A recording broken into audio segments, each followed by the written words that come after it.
você quer compreender como ocorre o processo de coagulação sanguínea, continue assistindo esse vídeo.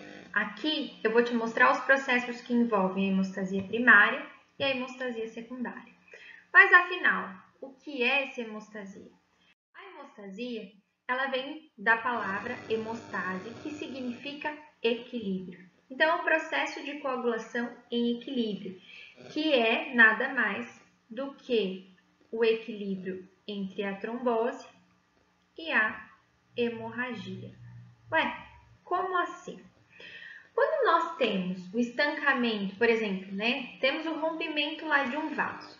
Daí o processo de coagulação vai ser para estancar esse sangramento. No entanto, a gente não quer que esse processo seja tão exagerado, de coagulação tão exagerada, que forme um trombo e acabe interrompendo o fluxo sanguíneo. Ao mesmo ponto que a gente não quer que esse processo seja ineficaz, a ponto de não estancar o sangramento e nós termos um processo hemorrágico, certo? Então, eu tenho o equilíbrio entre os dois. Eu vou fazer o estancamento desse sangramento, mas eu não posso interromper o fluxo sanguíneo através da formação de um trombo. E isso é a nossa hemostasia. A hemostasia ela pode ser dividida didaticamente em três partes: a hemostasia primária, secundária e o processo de fibrinólise. Que é isso? A hemostasia primária é o primeiro processo, tudo inicia através da hemostasia primária, em que eu tenho a ação do vaso, promovendo uma vasoconstrição e não permitindo que esse sangue, corra livremente, pelo contrário, diminua o fluxo sanguíneo no local, e a ação das plaquetas, que estão circulando ali na corrente sanguínea, vão encontrar onde que ocorreu esse rompimento e vão ali se ligar. Só que essas plaquetas, quando elas estão no vaso e elas estancam o sangramento, eu tenho a formação de um tampão que ele é pouco efetivo. Então, ele consegue ser rompido, consegue ser retirado. Então, eu não tenho um tampão que estanque o sangramento de forma efetiva.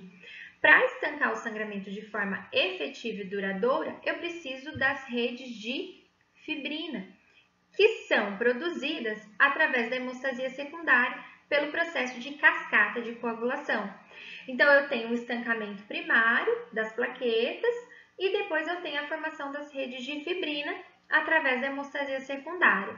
No entanto, essas redes de fibrina elas não podem permanecer no meu sangue para sempre. Eu tenho que removê-las após a regeneração tecidual. E isso ocorre através do processo de fibrinólise, que é a degradação. Nesse vídeo, eu vou falar para vocês sobre o processo de hemostasia primária e hemostasia secundária. Futuramente, conversaremos sobre o processo de fibrinólise.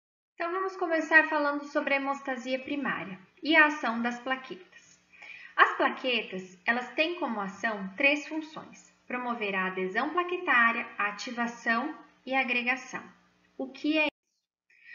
Primeiramente, nós temos a injúria tecidual, a lesão do vaso. Nisso, ocorre uma sinalização que as plaquetas reconhecem esse fator de von Willebrand, aqui que eu vou falar mais para frente para vocês. E quando eles reconhecem o fator de von Willebrand, elas se fixam na lesão.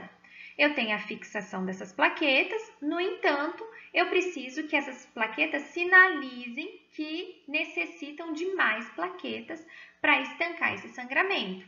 Esse processo de sinalização é o que a gente conhece de ativação plaquetária, em que eu tenho a liberação de fatores que estimulam a vinda de novas plaquetas.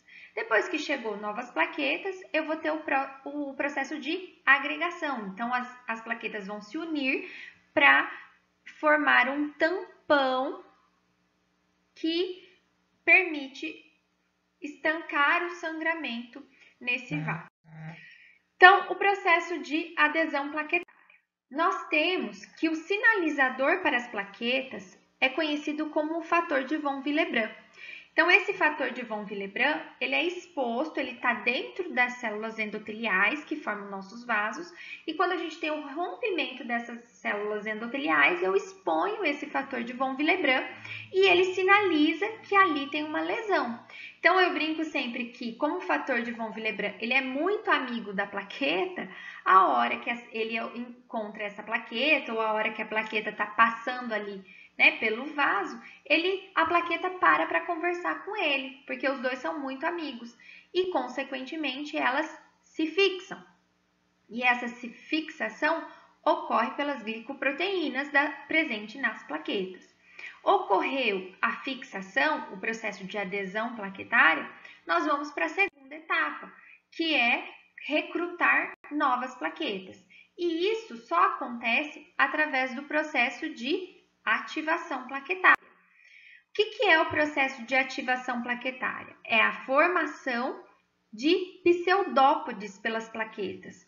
Então, essas plaquetas formam pseudópodes aqui, e quando elas formam pseudópodes, elas acabam liberando nesse processo também grânulos, né, que são conhecidos como grânulos alfa e grânulos eletrodensos. O que tem nesses grânulos? Tem sinalizadores químicos que recrutam novas plaquetas, então que sinaliza ali, ó, eu estou precisando de mais plaquetas. E para que serve os pseudópodes, né? Então, os pseudópodes vão favorecer a agregação dessas plaquetas. Então, eu tenho no processo de ativação plaquetária uma mudança conformacional dessa plaqueta que formam os pseudópodes e liberam esses grânulos. Com a formação de pseudópodes e o recrutamento de novas plaquetas, as plaquetas que chegaram precisam se agregar, precisam se juntar. E a junção delas ocorre através dos braços formados pelos pseudópodes. Então, eu sempre brinco que uma pega na mãozinha da outra e segura. Para quê? Para que forme um tampão, forme um tapete e consiga estancar esse sangramento. E isso só é possível pela formação dos pseudópodes. Então, esses são os 3 processos de ação das plaquetas. Então, eu tive um rompimento vascular, uma vasoconstrição. Nisso, as células endoteliais expuseram, né, o fator de von Willebrand, que vai reconhecer essas plaquetas e se ligar nessas plaquetas. Quando ocorre a ligação das plaquetas com o fator de von Willebrand, esse processo de adesão, eu vou ativar as plaquetas, mudando a conformação, formando pseudópodes e liberando os grânulos que recrutam novas plaquetas. Quando um monte de plaquetas chegam, eles precisam formar o tampão. O que elas fazem? Elas se ligam, né, através desse pseudópodo, se dão as mãos, formando esse tampão hemostático primário. Formei o tampão hemostático primário, eu preciso formar as redes de fibrina. Só que as redes de fibrina, elas não são formadas nesse processo, elas só ocorrem a partir do processo de cascata de coagulação, que é a nossa hemostasia secundária. E isso, gente, quando eu falo assim, eu estou falando de hemostasia primária e secundária de forma didática, né, separação didática, é porque as coisas vão ocorrendo ao mesmo tempo, né? Eu tenho realmente o início da plaqueta, a plaqueta chega mais rápido, mas assim que a plaqueta é ativada, eles já vão liberar fatores que ajudam na ativação dessa cascata de coagulação. A cascata de coagulação, ela é essa figura bonita aí que todo mundo, né, treme de medo. E hoje eu vou desmistificar isso, para vocês verem o quanto é simples essa cascata. Primeira coisa que a gente tem que compreender é que ela é dividida em 3 partes. A via intrínseca, a via extrínseca e a via comum da coagulação. A via intrínseca, ela é ativada especificamente pela lesão tecidual. E a via extrínseca, aqui, ela é ativada por um fator tecidual, que é liberado quando se tem o rompimento das células endoteliais. Então, as próprias células endoteliais que são lesadas liberam esse fator tecidual para ativar essa via extrínseca. E ambas vão desencadear na via comum. Então, a gente fala assim, tá, mas o que é essa via extrínseca, né? Intrínseca e extrínseca? nada mais é do que ativação de fatores. Então, eu tenho o fator 12, o fator 11, o fator 9, o fator 10. Depois, na via extrínseca, eu tenho o fator 7, que desemboca na protrombina, que vai se transformar em trombina. Daí vocês vão falar assim, mas o que são esses fatores? Fator 12, 11, 9, 10. Nada mais são proteínas do que proteínas. Então, se eu mostrar aqui para vocês, cada fator tem o seu nome. Só que para ficar mais fácil na hora da interpretação, eles designaram números para esses fatores. Mas ó, o fator 1 é o fibrinogênio, o 2 é a protrombina, o fator 3 é o fator tecidual, o fator 7 é a proconvertina, ou seja, cada número desse é uma determinada proteína que vai ser ativada. E por que ela é chamada de cascata de coagulação? Porque quando eu ativo uma proteína, ela, quando ativada, ativa outra, que ativa outra, que ativa outra e assim por diante. Como se fosse um dominó. Então, vamos por partes. O que eu tenho na via intrínseca? Por que é importante primeiro eu saber diferenciar a via intrínseca e via extrínseca? Porque quando a gente for falar lá do coagulograma, né, quando vocês pensarem lá nos exames de coagulação, a gente vai aprender que tem o TTPA e o KPTT, o TTPA ou o KPTT e o TAP, que é, né, o tempo de protrombina.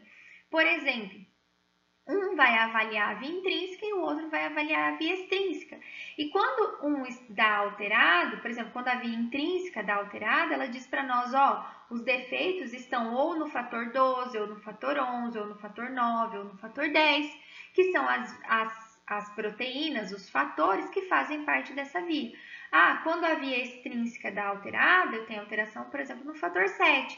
Então, é importante saber quais os fatores que pertencem a cada via, para eu saber quais os defeitos que esse paciente tem. Exemplo que eu dou para vocês, por exemplo, pacientes hemofílicos. Eu tenho hemofílico A, hemofílico B, que eu tenho deficiência de fator 9, fator 8. Então, isso eu consigo descobrir conhecendo quais são os fatores que pertencem a cada via e sabendo qual via está alterada nesse paciente. Por isso que é tão importante essa cascata. Mas a via intrínseca, ela pertence, né? Quem pertence a ela é o fator 12, o fator 11, o fator 9 e o fator 10. O 8 aqui, ó, o 8 também pertence, perdão. Então, nós temos esses fatores pertencendo à via intrínseca da coagulação. Então, o fator 12, 11, 9, 10 e o fator 8, tá? E a via extrínseca? A via extrínseca ela é ativada pelo fator tecidual, que é liberado pelos endotélios, como eu já falei para vocês, e quem pertence a ela é o fator 7 e o fator 10. Então, a via extrínseca ela é bem pequenininha. Eu tenho o fator 7, que quando ativado, ativa o fator 10 e pronto, acabou, tá? E o que esse fator 10 vai ativar? Prestem atenção aqui, ó, que o fator 10, junto com o fator 5, ativam a protrombina. A protrombina ativada se transforma em trombina. E aqui, ó, inicia a via comum. Por que comum? Porque desemboca a via extrínseca e a via intrínseca. Ambas chegam nesse fator 10 que ativa a protrombina e se transforma a protrombina que se transforma em trombina. A trombina, por sua vez ativada, vai ativar o fibrinogênio, que produz as redes de fibrina. Chegamos na produção da rede de fibrina. Essa rede de fibrina produzida vai atuar aqui, ó, um fator 13, que vai fazer o cruzamento dessa rede de fibrina. Cruzou a rede de fibrina, eu formei o meu tampão hemostático secundário, que é aquele que realmente fixa, é aquele que realmente estanca o sangue. Qual que é o próximo passo? É a fibrinólise, é a destruição das redes de fibrina e restauração das células endoteliais, a restauração do tecido em si, tá? A regeneração tecidual. Essa é a próxima fase. Mas, simplificando, ó, eu vou ter aqui as plaquetas, as hemácias, todas presas por uma rede de fibrina que realmente o sangue. Então, se a gente pudesse fazer um resumo disso tudo, eu tenho que a hemostasia primária é formada, né, pelos vasos, que promove a vasoconstrição, mais as plaquetas.